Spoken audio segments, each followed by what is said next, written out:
Bien, hermanos, estaremos estudiando el mensaje y el estilo de la carta a los hebreos. Hicimos lectura de Hebreos 10:1, 23 al 25 y 32, algunos textos varios. Haremos referencia a otros más, sean ágiles en la búsqueda. Como saben, estaré usando la Reina Valera SBT. Y bueno, ya que comenzamos nuestro estudio de la carta, si su merced alguna vez ha leído Hebreos, o mejor, si lo ha estudiado alguna vez, se ha dicho que la carta a los Hebreos es uno de los libros más elegantes y perspicaces del Nuevo Testamento. Sí, así es un libro impresionante, cómo se expresa, cómo argumenta, es único en toda la Biblia. Pero no estamos frente a un escrito frío o meramente académico. Estamos ante una exposición teológica. Hebreos es una exposición teológica inspirada, mezclada con explicaciones doctrinales, con invitaciones personales, con amonestaciones a veces severas. O sea, es una carta muy completa. En esa enseñanza vamos a estar viendo básicamente que ella tenía dos propósitos. Y es algo muy importante al momento de estudiar cualquier libro de la Biblia. Hemos respondido ya con esta tercera predicación algunas preguntas. ¿A quién se escribió? ¿Cuándo se escribió? ¿Quién la escribió? Y hoy vamos a responder básicamente ¿para qué? ¿Y cómo? ¿Sí? Es importante, porque si conocemos el propósito, la finalidad que tuvo el que escribió, podremos entonces aplicarlo a nuestra vida sin lugar a errores o a torceduras. Es algo básico de cualquier tipo de interpretación bíblica o hermenéutica, tener este punto de partida. Precisamente eso explica por qué abundan las sectas y las iglesias neoevangélicas se han apartado de una interpretación sana, porque parten de su propia situación para leer la Biblia y no parten de la situación que estuvieron los que la leyeron por primera vez.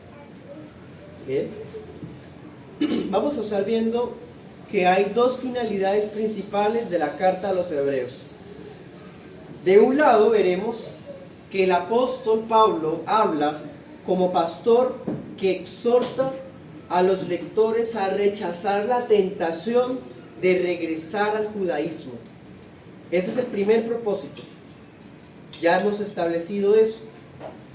Hebreos era una iglesia pequeña ubicada en lo que hoy es Italia, ¿sí? Que al parecer la mayoría de miembros eran judíos. Pero estos judíos estaban siendo tentados a volverse al judaísmo y abandonar el cristianismo, algo que algunas iglesias están siendo tentadas por las sectas judaizantes. El segundo propósito, exhortar a los destinatarios a valorar a Cristo por encima de todo sistema religioso, por encima de toda persona, y darles su lugar. ¿Cuál es el lugar de Cristo? Dios. Esos son los dos propósitos de la carta a los hebreos.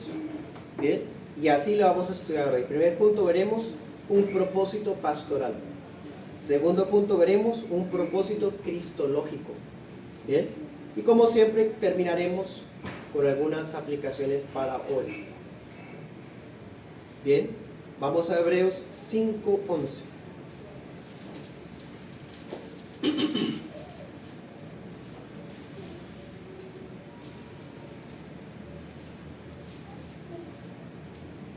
Dice: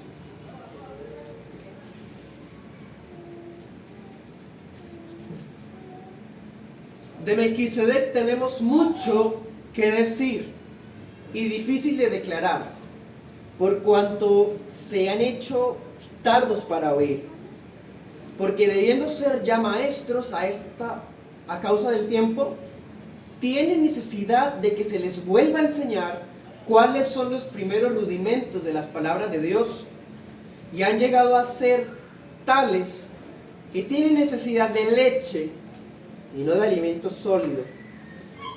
Porque cualquiera que participa de la leche es inexperto en la palabra de justicia porque es niño. Mas el alimento sólido es para los que son maduros, para los que por la costumbre tienen los sentidos ejercitados en el discernimiento del bien y del mal. Primer punto, un propósito pastoral.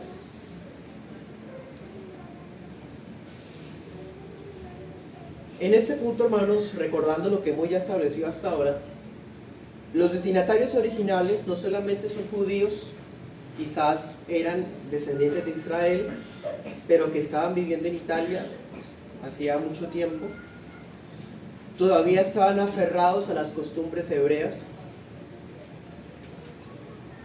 pero aparte de la tentación que estaban sufriendo de volverse atrás, recordemos que hemos visto que a ellos se les estaba proponiendo volver atrás. ¿Por qué? Porque haberse salido de los judíos, de la sinagoga, y haberse vuelto cristianos significó para ellos ser desheredados, ser echados del trabajo, perder propiedades, ser perseguidos, a ser insultados y lo que usted quiera además por ser cristianos. Eso significaba abandonar el judaísmo por ir a servir a Cristo. Entonces era una tentación muy fuerte para ellos, porque si volvían a ser judíos podían recuperarlo todo fácilmente. Y bueno, ¿y qué pasaría si ellos vuelven al judaísmo? Pero ellos dicen, es que Dios conoce mi corazón, yo vuelvo para allá, pero yo sigo creyendo en Cristo. Bueno, la carta a los hebreos sirve para que ellos no pensaran así. Dios no se puede engañar de esa manera. De pronto esta cultura moderna le encanta negociar con Dios de esa forma, pero Dios no negocia. Como vimos esta mañana, Dios hace pactos unilaterales y no coloca dos partes para negociar. Miremos Hebreos 13, 17. Miren la palabra del apóstol, dice: obedezcan a los que los dirigen y sujétense a ellos. Sean sumisos a sus pastores de la iglesia local. Con instrucciones como esta, con el contexto que les estoy contando, cultural, social, que estaban pasando, podemos deducir que los destinatarios originales no estaban dando la debida estima a sus pastores, y mucho menos estaban dándole la estima a los hermanos de la iglesia local. Cada uno estaba como por su lado, y no había inconveniente con aislarse, con cada uno vivir su día a día lejos de los otros, porque como nos vemos solamente el domingo, pues, y a veces el miércoles, pues no pasa nada. Entonces dése cuenta, este menosprecio fue algo paulatino, pero va a tener implicaciones cuando menospreciamos a los ministros que Dios ha provisto en nuestra iglesia local, y más aún menospreciamos a nuestros hermanos, la familia que Dios nos dio. Pues va a conllevar a nosotros tomar decisiones de manera egoísta, individualista, porque estamos viviendo nuestra vida en solitario. Miremos ahora Hebreos 10, 24 al 25, ya lo estuvimos leyendo. ¿Qué decía el pasaje? Básicamente les dice: considérense unos a otros. Eso es lo que no estaban haciendo. Provóquense al amor, a las buenas obras. Eso no lo estaban haciendo. No se exhortaban mutuamente. Eran quizás de esas personas que se les exhorta y se ofenden, se les exhorta y se resienten, o se les exhorta y sienten que nadie tiene autoridad sino solo el pastor para exhortar. En fin, como sea, cada quien estaba individualmente viviendo una religión. ¿Qué más sigue diciendo? 25. No dejen su congregación. Es una buena costumbre congregarse, pero ellos estaban haciendo lo contrario. Estaban haciendo la costumbre de no congregarse. Abandonaban la iglesia local, no se reunían en persona.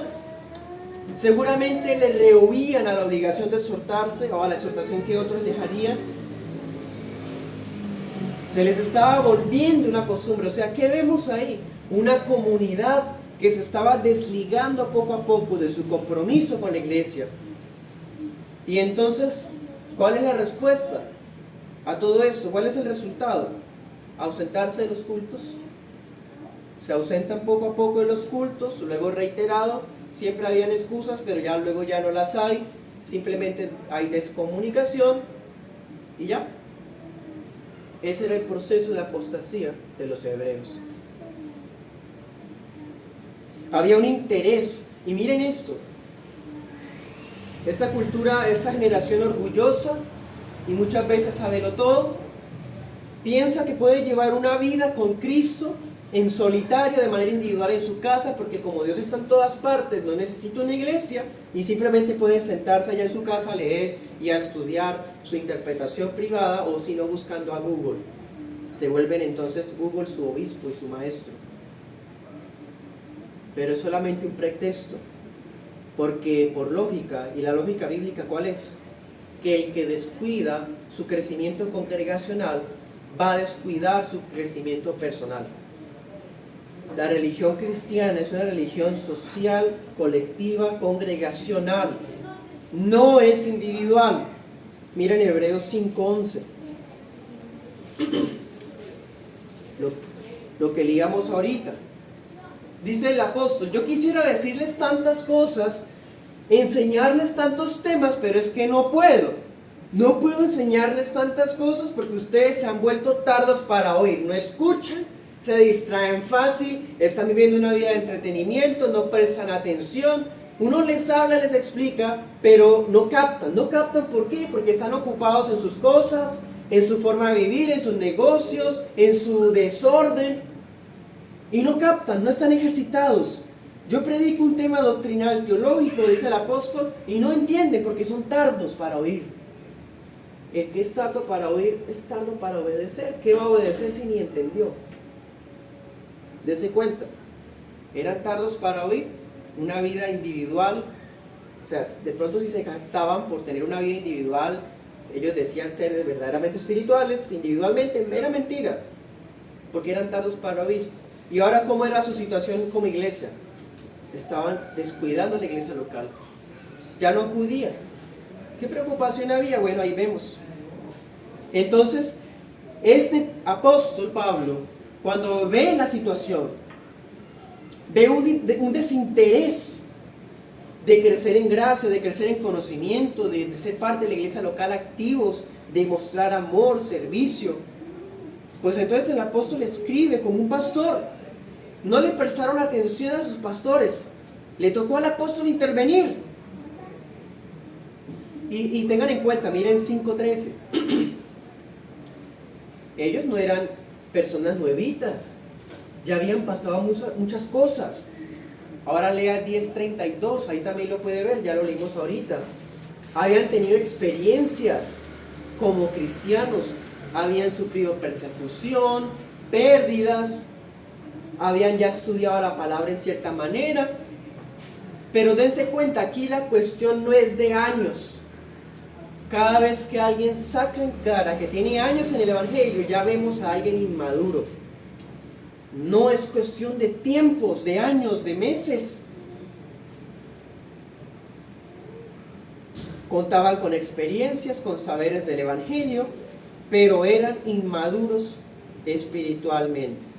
Démonos cuenta, hermanos. Eso nos deja ver que los más vulnerables de esta iglesia eran judíos. Eran judíos que no se habían desligado del sistema religioso hebreo. Pongámonos a pensar. Este tipo de cristianos descuidan su iglesia local y tampoco están creciendo individualmente, porque una cosa no puede ir separada de la otra. Y digamos que vienen de una tradición de sus padres que influye en su vida económica, familiar y social y cultural y académica. Está débil. Y ante la primera tentación va a considerar volverse. Pensemos hoy día, ¿qué es lo más cercano en una experiencia así para nosotros?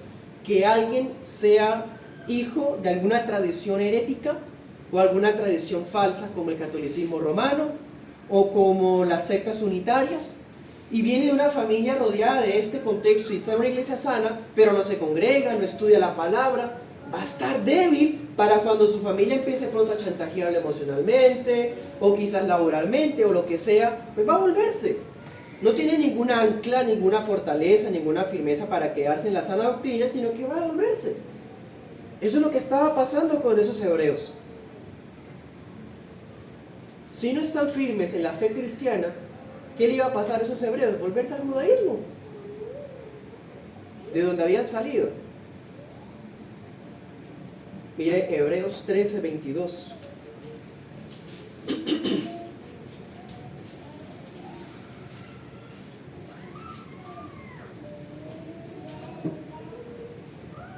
Les ruego pues, hermanos, que soporten la palabra de exhortación porque les he escrito brevemente.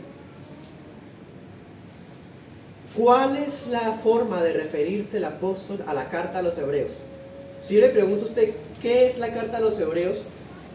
¿O cómo podría resumirla con una pequeñita frase? Esta debe ser: palabra de exhortación.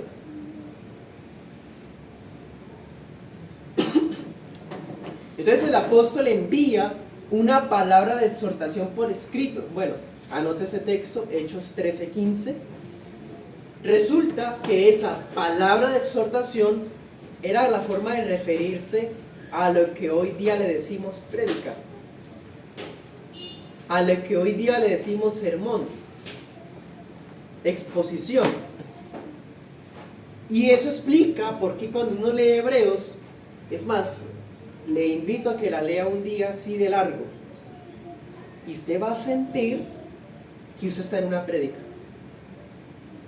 La forma como expone, como cita la palabra, vuelve hacia atrás, vuelve y repite, de repente exhorta a los hermanos. Es una prédica, hermano. Si el Espíritu Santo hubiera querido, nos hubiera dejado un audio, pero nos dejó la prédica por escrito. Es literalmente un sermón persuasivo. Dese cuenta, eran tardos para oír, no estaban prestando atención a sus propios pastores. Entonces Pablo le manda su propia prédica para que ya dejen esa vida fluctuante que estaban llevando. La voz pastoral, cuando es ignorada, o peor aún, menospreciada, ¿qué queda? ¿Qué queda cuando una oveja no oye a sus pastores? ¿Qué queda? Bueno, solamente queda pues las escrituras, sí, pero si son ellos los que la exponen. No queda otra forma eficaz que la propia palabra de Dios para persuadir a los que verdaderamente son hijos de Dios. De entre ellos, si había hebreos que estaban a punto de volverse al judaísmo, solo la palabra podía retenerlos para que se queden acá y se afirmen acá. Pero si hubiese entre ellos algún hebreo que volvía otra vez a los judíos, pues entenderíamos que no era verdaderamente un hijo de Dios, porque volvió de donde se supone que Cristo lo había liberado. Así pasa hoy día con ese evangélico simpatizante, ese congregante simpatizante que es tan inconstante, tan mediocre espiritualmente, que fácilmente va a volverse al catolicismo romano, porque aquí no está firme, va a volverse atrás. Por colocar un ejemplo, aplica para cualquier tipo de contexto de que alguno provenga, solo que esa es la mayoría acá presentes. Bien, pero solo la palabra podrá persuadir a la persona para que no vuelva atrás, solo la palabra. Más allá de esto, no existe nada en el mundo que pueda evitar que un réprobo naufrague de la fe. Eso sí sería apostasía, porque ellos no conocieron a Cristo en el judaísmo. Nosotros no conocimos a Cristo en el catolicismo romano, no conocimos a Cristo en ninguna secta unitaria, ni en ningún tipo de contexto neopentecostal desordenado, de ruidos. Lo conocimos a Cristo realmente en su palabra. Entonces volvernos atrás realmente sí sería una apostasía, porque aquí tenemos, hermanos, la verdad expuesta. Hemos de afianzarnos entonces en ella, dada en las Escrituras. Por eso ese propósito es pastoral. El primer propósito es pastoral. Es un pastor que está preocupado porque esos hermanos, estas ovejas, están que vuelven atrás. Esas ovejas no están nutriéndose bien, y no porque no haya buena nutrición desde el pastorado. Ellas mismas no querían, quizás extrañaban pastos de mala calidad, irónicamente. Leamos 5:12. Se cuenta entonces gran inmadurez que caracterizaba a esta iglesia local de los hebreos. Cuando estudiamos la carta a los hebreos, ya establecimos también que es una de las pocas cartas que no contiene detalles personales.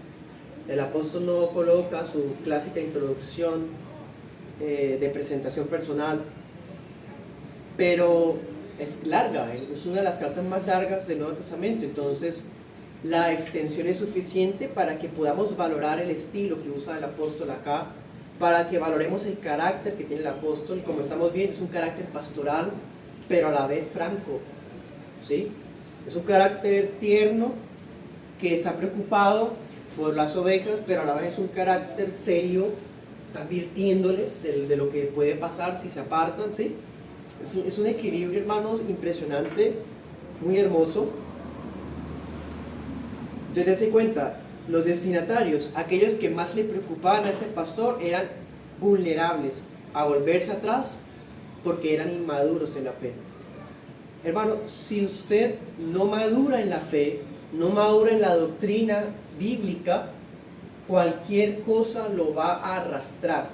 Y no solamente me refiero a las pruebas o a tribulaciones que vengan, sino cualquier falsedad que usted escuche lo va a persuadir, porque no tiene ninguna firmeza en la verdad del Evangelio. Recuerden Hebreos 10:23, también ya lo leímos. Decía ya, permanezcamos firmes sin fluctuar. Es lo que estaba pasándoles a ellos, estaban fluctuando. ¿Qué es una persona que fluctúa? Alguien vacilante, cambiante, titubeante. De repente como que está acá, pero que extraña volverse atrás, ¿sí? O a veces le hace, diríamos acá en Colombia, hace coquitos allá donde viene, ¿sí? Y trata de regresarse. Bueno, esos eran ellos, cristianos fluctuantes, titubeantes por ser inmaduros. Ante esta problemática, el apóstol quiere que ellos se afirmen en la fe, porque si no van a estar firmes en la fe y los está tentando su propia familia, su propio contexto laboral o social, pues ¿qué sería de ellos frente a los desafíos del mundo o a las tentaciones del mundo? Si se iba a desatar una persecución, ¿iban a sobrevivir? No iban a sobrevivir. Entonces estas palabras pastorales están llenas de ternura, de sabiduría, pero también de seriedad, de franqueza. No solamente hay palabras de ánimo, también hay palabras de reflexión, hay advertencias, hay consejería práctica y hay teología cristocéntrica. Esa es la carta a los hebreos. Vamos al segundo punto. Vamos a Hebreos 7.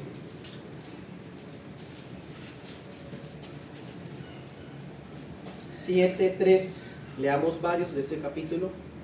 Dice: sin padre, sin madre, sin genealogía, que no tiene principio de días ni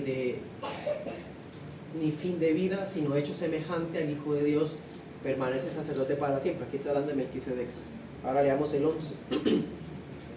Si pues la perfección fuera por el sacerdocio levítico, porque bajo él recibió el pueblo la ley, ¿qué necesidad habría aún de que se levantara otro sacerdote según el orden de Melquisedec y que no fuera llamado según el orden de Aarón? 16.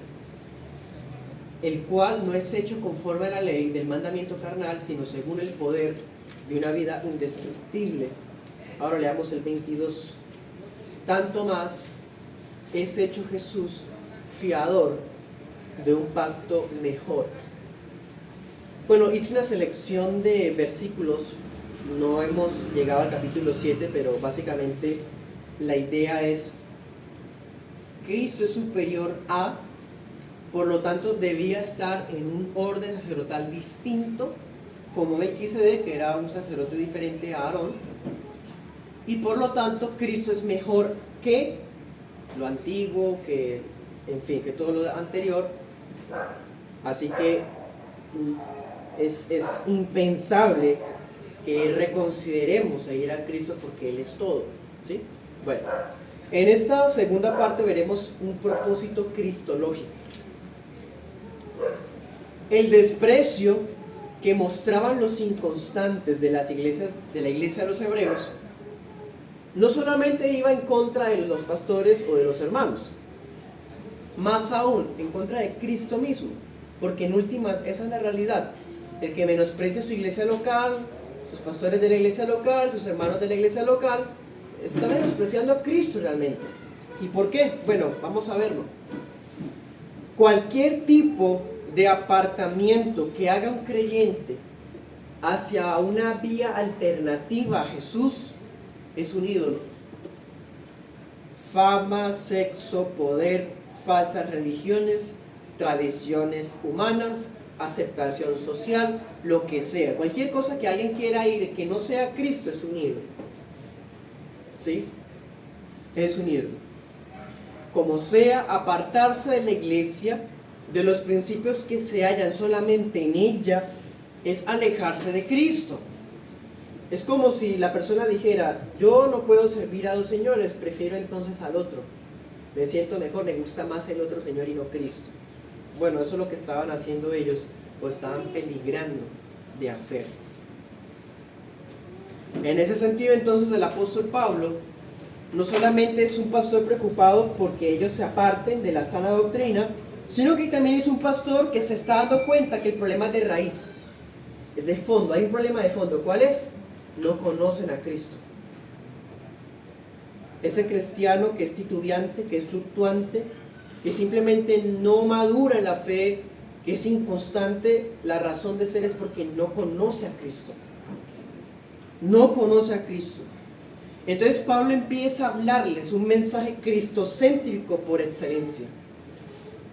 Cristo no solamente ocupa el centro de la carta, claro, si usted mira el centro de la carta son 12 capítulos, 13, la mitad, del 5 al 10, trata de Cristo todo el tiempo. Pero no solamente literalmente es el centro, sino que cada línea trata de esto. Hebreos presenta a Jesús como el cumplimiento de todas las promesas, de todas las sombras del Antiguo Testamento. Anote este, 9:11.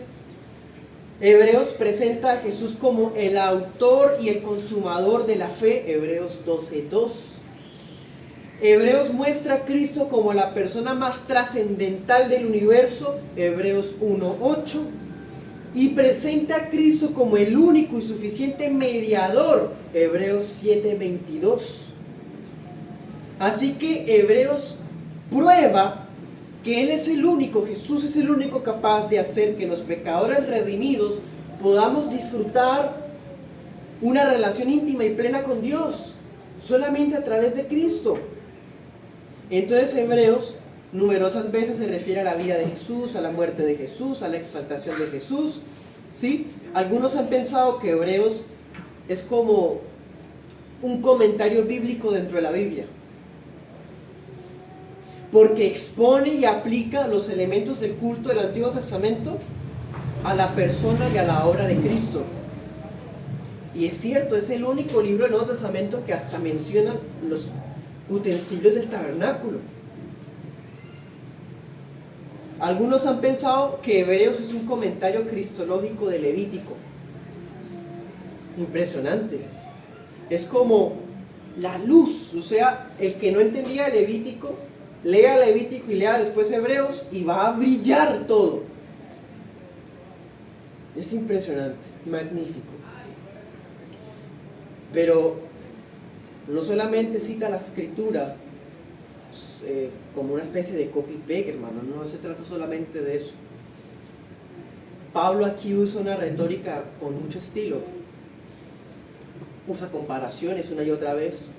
Por ejemplo, hemos estado viendo a Aarón, Melquisedec, Jesús. Compara una y otra vez ejemplos bíblicos usa también, ¿sí? En Hebreos 11, ¿se acuerda? El capítulo de la fe menciona a Abraham, a Moisés, a Gedeón, mejor dicho, menciona una lista larga de nombres. Esto es la retórica que usa esta carta, ¿sí? Y todo va apuntando a esto. Hebreos 8:6 dice: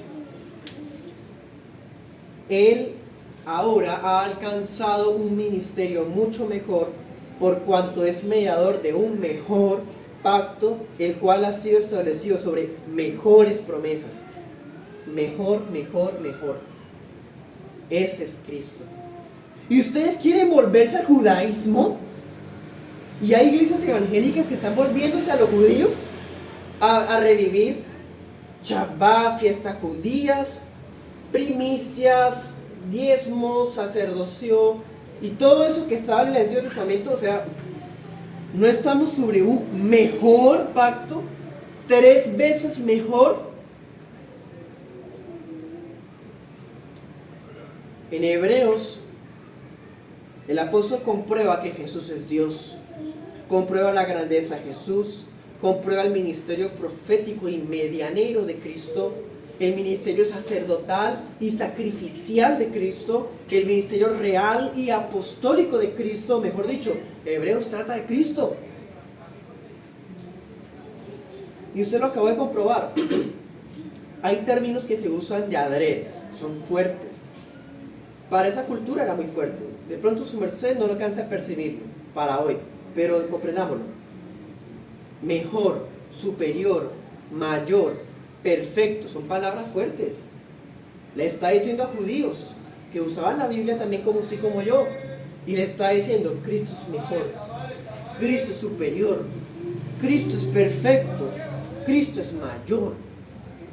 Para un judío que ama su ley, que admira a Moisés, que tiene a Abraham como sí, y viene y el apóstol y le dice que Cristo es mejor.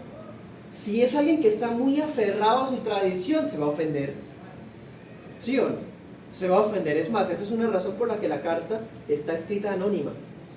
Porque tras de que odiaban a Pablo los judíos, si él se identifica como Pablo cuando escribe de manera tan dura contra lo antiguo, ahí sí que lo buscan. Bueno, pasa como hoy. Le digo, esto que usted puede tener acá, a través de la sola fe, la sola gracia, la sola escritura, sola Dios la gloria, solo por Cristo, es mejor que su tradición de antes. Es probable que se ofenda si es que no está arraigado a la fe. Se puede ofender. Pero si está arraigado a la fe, va a decir si es verdad. Depende de quién es usted en verdad en Cristo. Más de la mitad de la carta se dedica a establecer que Cristo es superior, que Cristo es suficiente. Y es más, lo compara en el capítulo 1, básicamente dice: Cristo es más grande que los profetas y que los ángeles. Capítulo 3, más grande que Moisés. Capítulo 4, más grande que Josué. Capítulo 7, más grande que Aarón y que Melquisedec. Capítulo 4, más grande que Shabbat, que la tierra prometida. Capítulo 7, más grande que los levitas. Capítulo 10, más grande que el templo con todo su mobiliario. Más grande que el rey David. Capítulo 8. Cristo es más, Cristo es mejor, Cristo es lo que necesitamos. Cristo es nuestra vida. Ese es el deseo pastoral de Hebreos y el de todas las iglesias verdaderamente bíblicas. Tienen ustedes, lectores y escuchas, todos tenemos que centrar nuestra atención plena en Jesús. Todo aquel que profesa la fe de Jesús tiene que entender que la fe en Él, que la sangre de Él son los únicos elementos indispensables para que tengamos una relación de Dios, una relación con Dios. Fuera de Él no existe. Bien, entonces vimos, primer punto, un propósito pastoral, una iglesia que estaba siendo titubeante, fluctuante, inconstante, inmadura, porque despreciaba su propia iglesia local y estaba siendo tentada por volver atrás. Punto 2, vimos el problema de fondo, que no conocían a Cristo, y por eso era que eran tentados a venerar a los ángeles, venerar a Melquisedec, venerar a Moisés, porque no entendían la grandeza de Cristo. Hay entre nosotros a alguien que le cueste entender que Cristo es más que suficiente y todavía esté tentado a reconsiderar a la Virgen, a los santos, a los falsos profetas del mormonismo, a los falsos profetas de la secta adventista, de los testigos sin Jehová.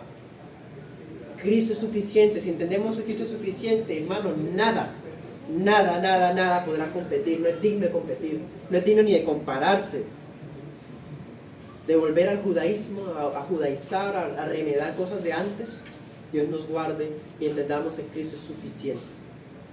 Para terminar, les voy a decir 3 aplicaciones. Primera aplicación: el mensaje de Hebreos está dirigido a todos esos creyentes que creen que pueden negociar su práctica cristiana y sus convicciones doctrinales con tal de no asumir el verdadero costo del discipulado. Es fácil negociar, claro, aparentar que no es cristiano porque Dios conoce mi corazón, entonces yo puedo pasar desapercibido. Hebreos le demuestra que no puede llevar esa vida, no puede llevar una vida así. Pensemos algo: un creyente que está acostumbrado a no congregarse, que siempre se excusa en su negligencia espiritual, usando las dificultades que vive en el día a día, ¿cómo va a permanecer firme si su familia o su estabilidad personal son amenazadas por su fe? No va a durar, no va a estar firme, no va a estar firme. ¿Cómo podrá resistir la tentación que le propone la familia inconversa por retomar las tradiciones vanas de su pasado si no conoce a Cristo? Ni lee la Biblia, ni ora, ni se congrega. ¿Tienen poca los pastores de su iglesia local? Pues claro, cualquier tentación que le ofrezca a su familia inconversa la va a arrastrar a esta persona. No necesitamos ir tan lejos para darnos cuenta de la superficialidad de la fe de muchos creyentes hoy día. Dios nos guarde, hermanos. Segunda aplicación: la religión organizada se jacta de su institucionalidad, de sus estructuras arquitectónicas, de sus rituales bien delineados con siglos de tradición, de sus esquemas jerárquicos de gobierno visible, de su influencia social, etc. Las iglesias tradicionales, organizadas, poderosas, influyentes, se jactan de todo eso. Y el cristiano bíblico se gloria en Cristo nada más. Nosotros nos gloriamos en Jesucristo, en nadie más. El creyente que no comprende el significado y el alcance del oficio de Cristo, como lo enseña Hebreos, tarde o temprano retrocederá hacia las sombras del viejo sistema. Y normal, va a menospreciar, va a despreciar una iglesia humilde, pequeña, pero genuina. Una iglesia que se jacta de mostrar que Cristo es superior, que Cristo es mejor, que el nuevo pacto es el verdadero poder de Dios para salvación, que es lo que dice la palabra. Nuestra gloria es Cristo. Nos gloriamos en Jesucristo y punto. Tercera aplicación: que toda esta exégesis, que toda esta argumentación que el apóstol usa en esta carta sean suficientes para que esos hermanos titubeantes se percaten de la grandeza del Señor, la grandeza del Evangelio, en comparación a la tradición hueca que heredamos de nuestros padres. Todo aquel que de veras ha conocido a Dios, que tenga ojos para apreciar a Jesucristo tal cual Él es, que tenga ojos para apreciar al remanente de su iglesia, compuesta de pastores y miembros con amor, con servicio, con sinceridad, con constancia, que se reúne con puntualidad en la iglesia, que anhela estar con ellos, que anhela compartir su vida con ellos. Eso es ser un cristiano. Las iglesias bíblicas nos congregamos cada día del Señor para eso, para exhortarnos mutuamente, como decía el pasaje, viendo que aquel día está cerca. Amén. Oremos.